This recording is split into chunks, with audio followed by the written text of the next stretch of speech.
우리에게 주신 하나님의 말씀 신명기 31장입니다.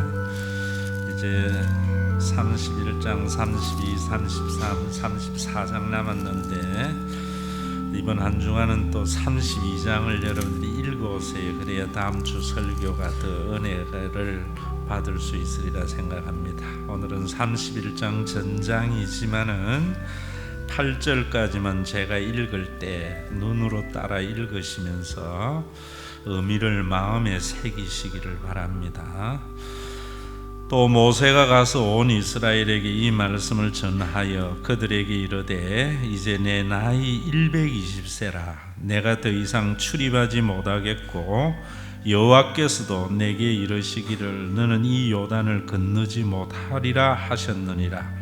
여호와께서 이미 말씀하신 것과 같이 내 하나님 여호와께서 너보다 먼저 건너가사 이 민족들을 내 앞에서 멸하시고 내가 그 땅을 차지하게 할 것이며 여호수아는 내 앞에서 건너갈지니라. 또한 여호와께서 이미 멸하신 아모리 왕 시혼과 옥과 및 그 땅에 행하신 것과 같이 그들에게도 행하실 것이라. 또한 여호와께서 그들을 너희 앞에 넘기시리니 너희는 내가 너희에게 명한 모든 명령대로 그들에게 행할 것이라. 너희는 강하고 담대하라. 두려워하지 말라. 그들 앞에서 떨지 말라. 이는 내 하나님 여호와 그가 너와 함께 가시며 결코 너를 떠나지 아니하시며 버리지 아니하실 것임이라 하고, 모세가 여호수아를 불러 온 이스라엘의 목전에서 그에게 이르되 너는 강하고 담대하라. 너는 이 백성을 거느리고 여호와께서 그들의 조상에게 주리라고 맹세하신 땅에 들어가서 그들에게 그 땅을 차지하게 하라. 그리하면 여호와 그가 내 앞에서 가시며 너와 함께 하사 너를 떠나지 아니하시며 버리지 아니하시리니 너는 두려워하지 말라. 놀라지 말라. 아멘. 기도하겠습니다. 아버지 하나님, 주시는 말씀이 성경에 대한 정보, 성경에 대한 지식을 얻는 시간이 아니고 이 말씀이 우리의 마음밭에 잘 심기어져서 우리의 구체적인 삶의 상황에서 가치의 판단이나 우리의 삶의 모든 결정의 기준이 말씀이 되므로 내가 사는 것이 아니라 내 안에 그리스도가 사는 은혜의 삶을 사는 우리 모두가 되게 하여 주시고, 아버지 하나님의 그 나라가 우리 발걸음 닿는 곳마다 이루어지는 복된 삶이 되도록 주님 이 말씀으로 우리를 사로잡아 주시옵소서. 특히 전하는 종의 입술을 주장하사 진리의 말씀을 옳게 분별해서 성도들이 알아들을 수 있는 쉬운 말로 전하도록 주님께서 종을 주장해 주시옵소서. 예수님의 이름으로 기도드리옵나이다. 아멘.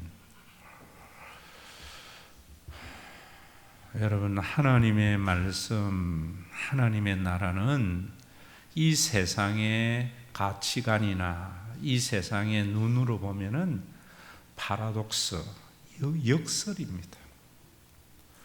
우리가 도저히 이해될 수가 없는 겁니다. 그래서 믿음으로 받아들이는 자만이 하나님의 은혜 아래 거하고 하나님의 구원을 맛볼 수 있는 겁니다. 오늘도 이제 마지막 결론의 부분에 덜머리라고 할 수 있는 31장에 보면은 참 이런 파라독스가 있습니다. 모세의 나이가 120세라고 합니다.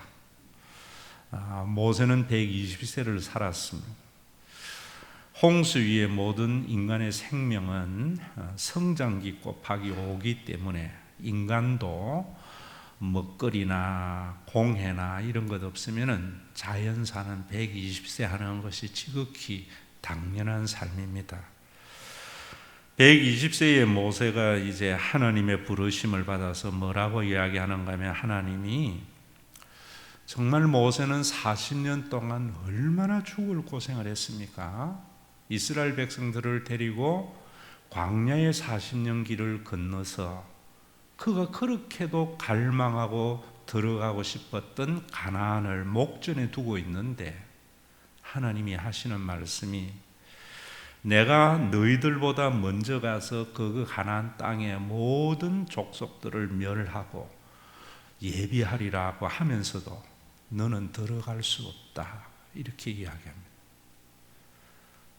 여러분들이 만약에 이런 상황이라면 어떤 마음을 가지겠어요? 모든 사람들은 자기가 수고한 수고의 열매를 맺는 것을 지극히 당연하다고 생각하고 또 그 열매를 먹기 위해서 수고를 하는데 하나님께서는 모세에게 안 돼 이럽니다. 여러분, 이 말씀을 가지고 우리가 하나님에게 불순종하고 하나님의 말씀에 듣지 아니하니까 가나안에 들어가는 축복을 누리지 못했다 이렇게만 보면은 성경을 너무 편협적으로 보는 거겠지요. 그런데도 모세는 자기가 들어가지 못하는 그 가나안 땅, 이제는 들어갈 수 없다는 것을 너무나 명확하게 아는 그 사실 앞에서도 나중에 보면은 모세가요 하나님 앞에 성경에 구체적으로 기록은 안 되어져 있지만은 저는 그렇게 나름대로의 상상을 해봅니다. 하나님, 가나안 땅이 어떻는가 한 번이라도 보게 해달라고. 그래서 가나안 땅이 멀리 바라보는 느보산에 올라갑니다. 올라가서 그 땅을 바라볼 때에 얼마나 감정이요, 온갖 감정이 그 마음에 교차하겠지요. 그런데도 하나님께서는 너는 안 돼 이럽니다. 그런데도 모세는 어떻게 하는가 하면은 자기가 그렇게 가고 싶었고 가기 위해서 수고를 했지만은 자기가 못 들어간다고 해서 그 다음에 팽개치지 않습니다. 그 후손들이 가나안 땅에 들어가도록 여호수아를 세웁니다. 그리고 그에게 강하게 하라, 담대히 하라, 떨지 말라. 하나님이 너희와 함께 하신다 라고 말을 하면서 자기가 못 들어가도 여호수아를 중심으로 해서 그 후손들이 가나안에 들어가서 누리도록 잘 설득하고 준비합니다. 그런데 그 다음에 하나님의 말씀이 참 이상한 이야기를 합니다. 너희들이 그 땅에 분명히 하나님께서 들어가게 하시는데 모세가 조상들과 함께 자고 나면은, 죽고 나면은 그 다음에 이 사람들은 분명히 하나님을 버리고 이방신을 따르게 될 거다. 나와 맺은 언약은 언제 받느냐 하고 팽개칠 거다. 그래서 하나님의 말씀에 불순종함으로 말미암아 일어나는 많은 고난이 그들 속에 있을 때 이 사람들은 우리에게 이런 환난이 임하는 것은 하나님이 우리와 함께 하지 아니함이 아니냐, 하나님은 언제나 우리와 함께 한다고 해놔놓고 하나님에게 원망하고 이렇게 할 거다.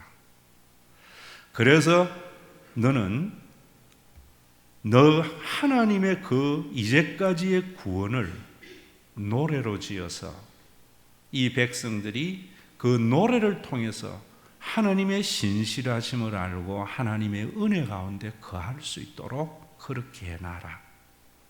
그리고 내가 너에게 명령한 모든 말씀을 기록을 해서 하나님의 언약궤 옆에 두고 이 백성들로 하여금 안식년 초막절 때마다 이 신명기의 말씀을 읽어서 하나님의 언약 백성답게 언약 아래 거함으로 하나님의 구원의 은총을 받도록 그렇게 하라 라고 이렇게 명령합니다. 그런데 여러분, 여기까지만 해도 그렇거니 라고 할 수 있는데 그 다음에 하나님이 뭐라고 말씀하는가 하면은 그렇게 했을지라도 이 백성은 목이 곧아서 절대로 이 말씀대로 살지 아니할 거다. 후일에 재앙을 당하게 될 거다. 아주 당할 것을 확신적으로 말을 하면서 그렇게 하라 이렇게 말을 해요. 얼마나 여러분 이상한 명령입니까? 사람은요 언제나 자기가 수고한 것을 자기가 누리지 못할 때 원망하고 불평하고 실망합니다. 또 뻔히 안 될 줄 알면서 하는 사람들 별로 없습니다. 왜 우리가 그런가? 우리가 성경적인 생각을 가지고 살지 않고 신명기 이제 결론 부분에 와서 계속 여러분들에게 말씀하신 대로 우리가 살아온 삶의 정황, 자본주의와 산업화가 만들어낸 가치관 속에 우리가 살기 때문입니다. 사람은 어느 환경, 어떤 곳에 사느냐에 따라서 가치관이 생기는 것이고 그 사회의 문화와 전통이 생기는데 우리는 산업화 시대에 살면서 살아온 가치가 뭡니까? 꽝 잡는 김이에요. 결과가 없고 성과가 없는 것은 아예 쳐다보지 않는 것이 산업화의 가치관이 만들어낸 거예요.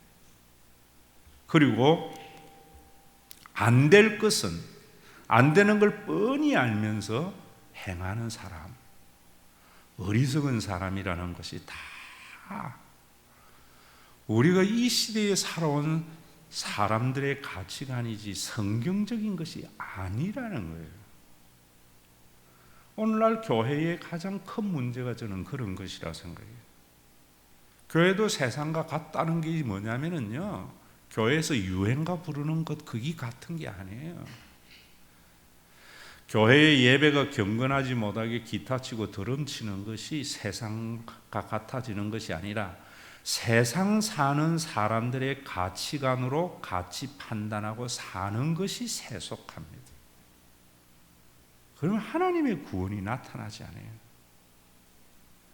여러분, 하나님은 뻔하게 안 될 줄 알면서도 결과가 나타나지 않더라도 오늘 하나님이 원하시는 일이라면 행하는 것이 믿는 자의 가치관이 되어야 돼요. 내가 못 먹더라도 내 다음에 사람들이 잘 살아갈 수 있도록 준비를 하는 것이 하나님 믿는 사람들의 가치관입니다. 저는 우리 교회가 그런 교회가 되기를 간절히 바라는 거예요. 저도 목회를 그렇게 하려고 하는 겁니다. 여러분, 성경에도 보면은 다윗은 하나님의 마음에 합한 자라고 하는데 무엇이 하나님의 마음에 합한 겁니까? 다윗이 큰 복을 받았다고요? 큰 나라를 이룬 것 그거 아닙니다. 다윗은 하나님께서 뭐라고 했는가 하면은 너는 성전을 건축할 수 없어.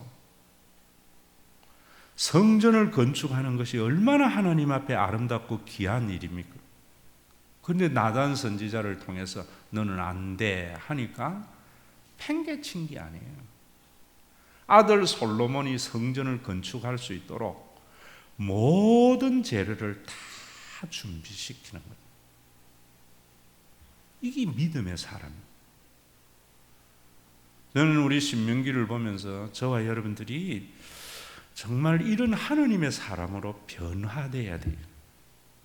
앞에 뭘 하라 하지 말라, 우리가 사랑하자 뭘 하자 이런 게 아닙니다. 우리가 정말 사랑하려면은 우리가 이런 믿음의 사람의 가치관을 가져야 돼요. 여러분, 이것이 원래 인간의 본래의 모습입니다. 그런데 우리는 이 산업화가 만들어낸 가치관 속에서 이거 잊어버린 거예요. 여러분, 회사는 성과가 나오지 않는 일에 절대로 투자하지 않습니다. 회사는 내 다음 대보다 내 눈에 보이는 그때의 성과를 내서 보너스를 받는 것이 모든 프로젝트의 목적입니다.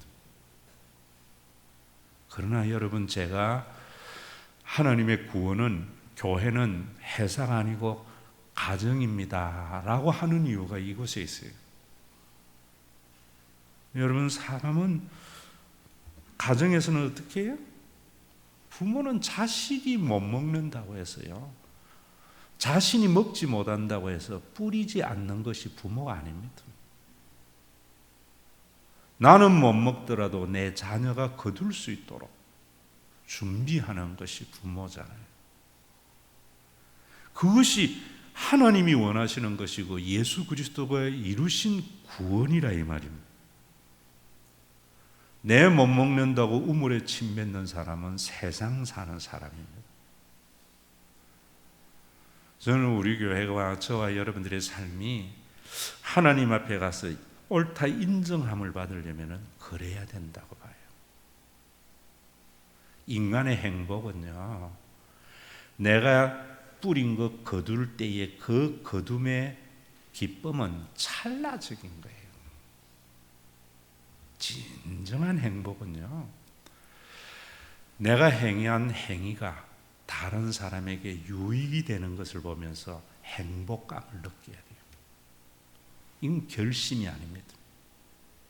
성령에 의해서 거듭남이 돼야 돼요. 특별히 우리나라가 지금은요, 저는 가치관의 변화가 너무나 필요한 시대라고 봐요. 우리가 예전에 못 먹고 살 때에는, 그때는 각자 살자는 거예요. 옛날에 그랬잖아요. 집이 부도나고 없어지면은 그때는 뭐 합니까? 해쳐서 각자 살아가지고 우리가 살아남아서 함께 다시 살아가자. 그래서 어느 정도 이루어지고 나면은 그 다음에는 그런 이기적인 마음, 개인주의가 아니고 든든한 공동체 속에서 공동체를 통하여 생명의 안정과 행복을 누리는 삶을 살아야 돼요. 여러분, 우리가 너무 낼 끼니가 없을 때에는 소유가 가져다주는 그 찰나의 기쁨으로 살아가야 되지만, 먹을 것이 있고 입을 것이 있을 때에는 내가 다른 사람에게 얼마나 유익이 되느냐를 가지고 행복감을 누리며 사는 그런 사람이 되지 아니하면은 하나님이 주신 평안의 복이 깨진다. 신명기의 말입니다. 지금도 여러분, 우리가 먹고 살만하면서도 기업이 더 크게 되려고 사내 보유금만 늘리면은요, 우리나라 망해요. 벌써 우리 이 가운데 얼음이 깨지는 찌지직 소리가 나잖아요. 찌지직 소리가 뭡니까, 여러분? 디프레이션에 우리가 지금 들어가고 있잖아요. 소비 물가가 낮아지는데, 여러분, 지금 그런 현상이 우리 속에 보이잖아요. 신명기의 말씀에 경고를 들어야 돼요. 어떻게 해야 되는가? 있는 사람이나 없는 사람이나 이제는 나의 수고가 다른 사람에게 유익이 되는 것을 보면서 즐거워할 수 있는, 이것이 말씀으로 세상을 구하는 것이고요, 성령의 능력으로 세상을 구하는 겁니다. 왜 가정은 2000년이 아니라 창세 이후에 지금까지 여러분 존재하는가? 모든 공동체는 다 깨졌습니다. 천년 만년 갈 것 같은 로마의 제국도 망했고요, 아시리아도 망했고 페르시아도 망했고, 세계를 지배했던 알렉산더도 15년밖에 가지 못했어요. 그러나 정치적인 힘이 있습니까? 경제적인 힘이 있습니까? 아무런 권력이 없는 가정은 존재했던 것은, 가만히 보세요, 세상의 어떤 모임과 다른 하나님께서 만드신 원초적인 모임이기 때문에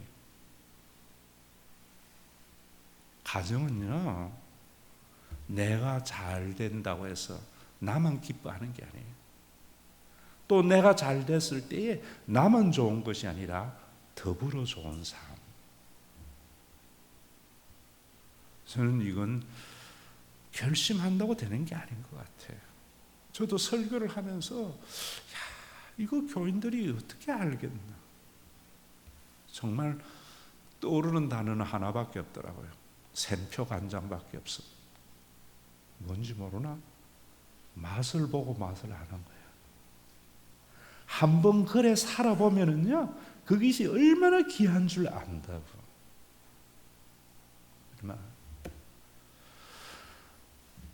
여러분, 오늘도 얼마나 이 역설입니까? 모세는 하나님께서 절대로 너 못 들어간다고 하는데도 여호수아에게 다 강하고 담대하라. 이제는 네가 나를 대신해서 이 백성을 데리고 들어가야 돼. 절대로 이 백성이 그 말씀 언약을 듣지 아니하고 깨뜨릴 거라고 이야기를 하는데도 하나님의 그 신실하심과 구원을 노래로 불러서 만들어서 이 백성들에게 그 입에서 떠나지 않게 하고, 그동안에 내가 너에게 계시한 모든 말씀을 기록해서 언약궤 옆에서 놔둬서 안식년 초막절 때마다 그 말씀을 읽도록 해라. 그 사람들이 순종할 걸 기대하면서 하는 게 아니에요. 불순종할 것을 알면서도 모세는 그렇게 한 거예요. 여러분, 글을 써본 사람이나 작곡을 해본 사람은 글 쓰는 거나 작곡하는 것이 얼마나 힘든가 하는 것을 알 거예요.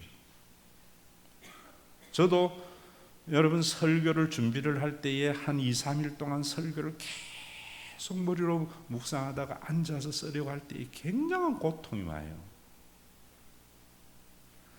그러나 여러분, 이걸 가지고 교인들에게 내가 설교를 하면 이 교인들이 좋아서 받아서 변할 거다, 처음에는 이렇게 기대를 하고 했는데, 정말 여러분들에게 이야기했지만 목사님들이 놀라는 거는 자기가 설교한 대로 교인들이 살 때 놀란다잖아요.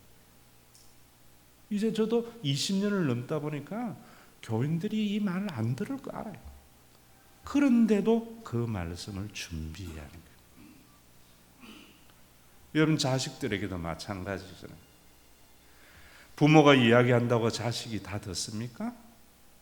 안 들을 줄도 알면서도 부모는 그 말씀을 남기는 것이 부모의 마음입니다. 기독교는 역설입니다. 여러분, 우리 인생은 그런 것 같아요. 여러분, 그러지 않아요? 죽을 줄 알면서 살잖아요.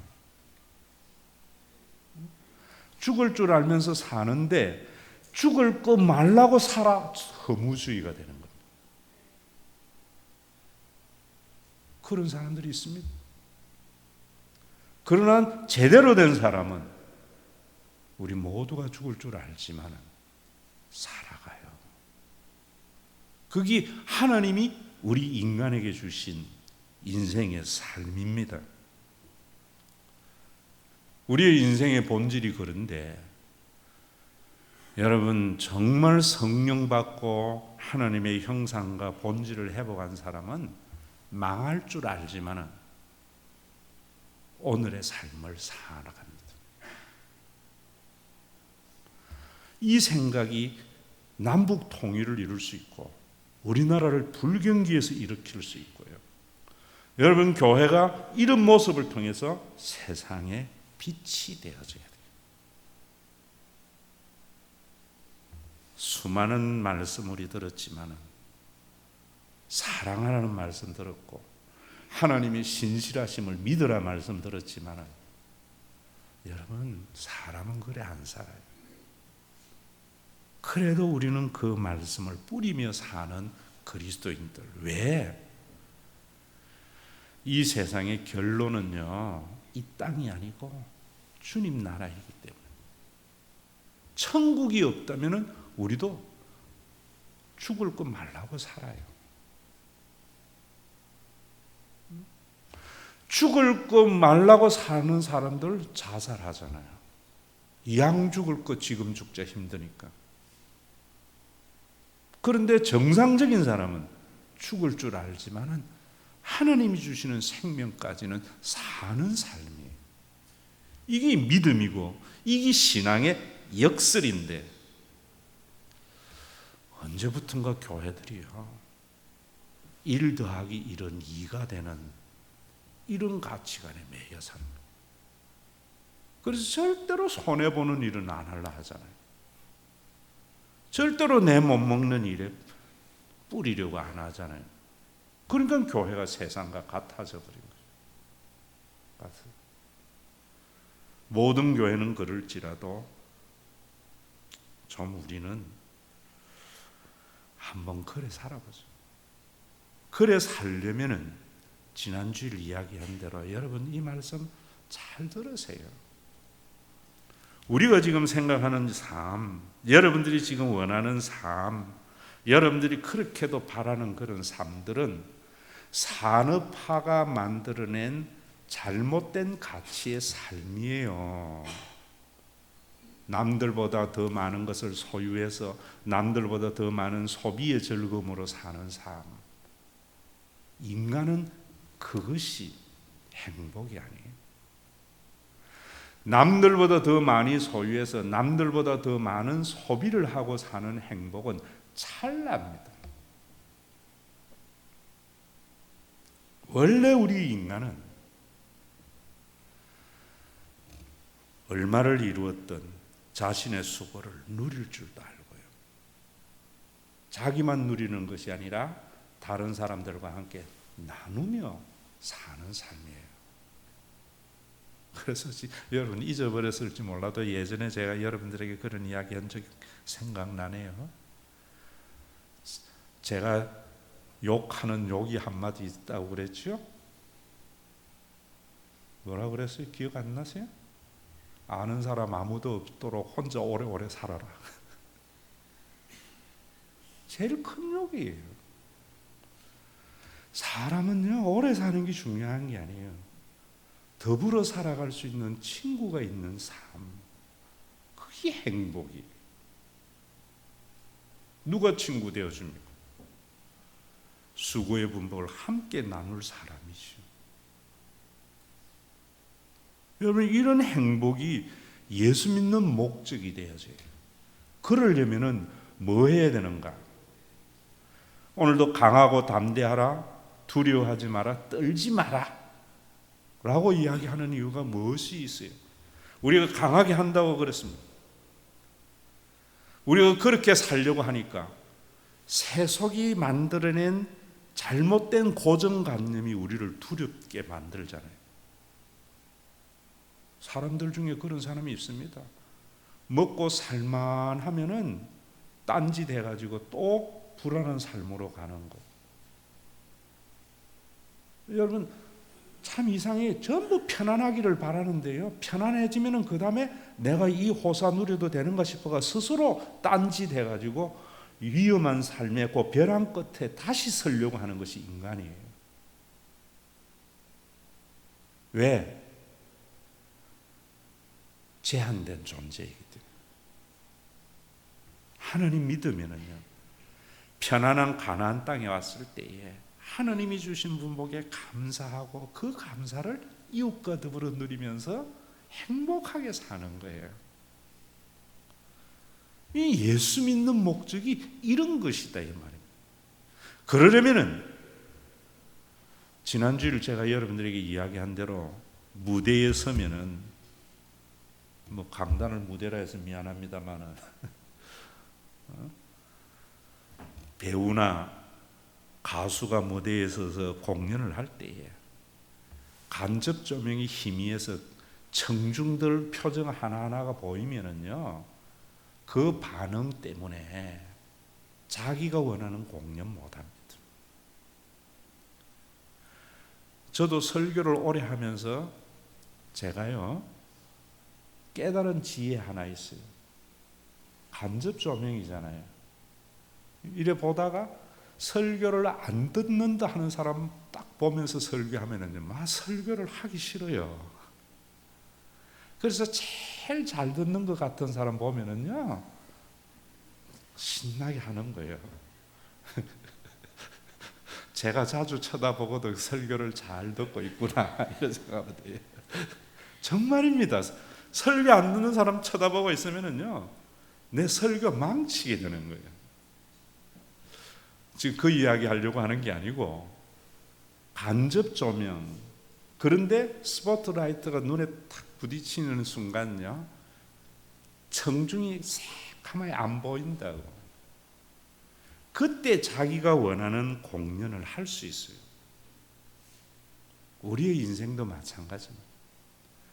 여러분들이 살아오면서 여러분들이 가지고 있었던 삶의 가치관, 간접 조명입니다. 상대주의 진리입니다. 우리 사회가 이제까지 형성되면서 만들어놓은 가치와 문화, 상대주의입니다. 그런 것들이 우리 눈에서 레이저가 돼서 보이니까 하나님이 원래 우리를 지으신 그 원래의 인간의 삶에 못 살아가는 거예요. 하나님의 강렬한 빛이 우리 속에 비치는 순간, 제가 신학교 1학년 신학교 동안 바로 그 하나님을 만나려고 발버둥 치며 성경 읽을 때 그 빛이 비치는 순간 세상의 모든 것들이 상대적 가치가 돼요. 그 말은 뭔가 하면 돈 싫어한다는 말이 아니에요. 돈을 싫어한다, 돈이 필요 없다도 돈을 절대적인 가치를 가지고 있는 사람의 생각입니다. 돈의 객관적 가치를 알고 돈의 원래의 용도를 사용할 줄 아는 사람이에요. 그 사람이 하나님 만난 사람이에요. 아마 이런 말도 경험적으로 아는 사람도 있을 거예요. 그래서 오늘 모세가 노래로서 그걸 지어놓은 것과 같이 찬송가가 그런 거잖아요. 우리 경건은 말씀과 찬송가 성례잖아요. 안 지킬 줄 알면서 노래를 지어놓고 말씀을 기록해 놓으라 하잖아요. 우리 찬송가 보면은 이전에 좋던 것 이제는 값없네. 이 말이 무슨 말인지 모르는 것 같아요. 요즘 한국 교인들은. 값이 없다는 말은 이제는 필요가 없다는 말이 아니라 이제는 그 값의 절대적인 가치가 변해서 상대적인 가치가 되었다는 말이에요.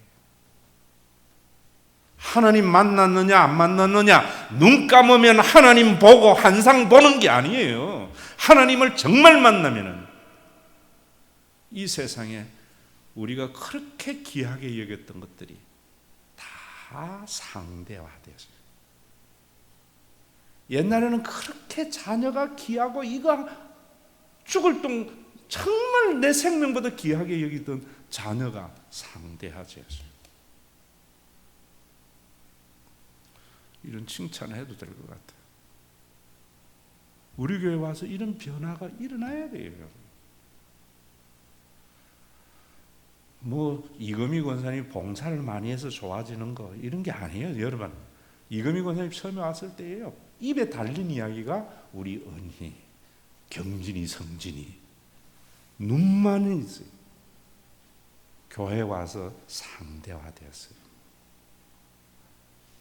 그러면서 여러분들 사랑하는 권사님이 되는 거예요. 내 자식만 눈에 보이는데 어떻게 다른 사람을 사랑할 수 있겠어요? 아마 지난번에는 권사님이 그렇게 자식들을 사랑하는 것이 하나님이 주신 사명인 줄 알았을 거예요. 그건 혈연입니다. 그러니까 여러분, 우리가 배반할 줄 알면서 사랑하는 거예요. 사람은 절대로 내가 사랑한 것 돌려 안 줍니다. 하나님 강력한 빛이 비치면은 배신할 줄 아는 상대를 사랑하게 되는 거예요. 이런 사람을 누가 불행하게 하겠어요? 누가 불행하게? 오늘도 여러분, 우리가 이 세상이 여러분들의 기업이 아니고 하나님이 주신 그 영원한 하나님의 나라가 보여져서 내 못 먹는다고 우물에 침 뱉는 어리석은 자가 아니고 이제 우리 민족이 저는 좀 그래야 된다고 생각해요. 이제는 교회에 다니는 사람들이 이런 변화가 있어야 된다고 생각해요. 나는 못 먹더라도 후손이 잘 먹을 수 있도록 준비를 시킬 줄도 알고요. 뻔히 죽을 줄도 알면서 오늘 살아가고요.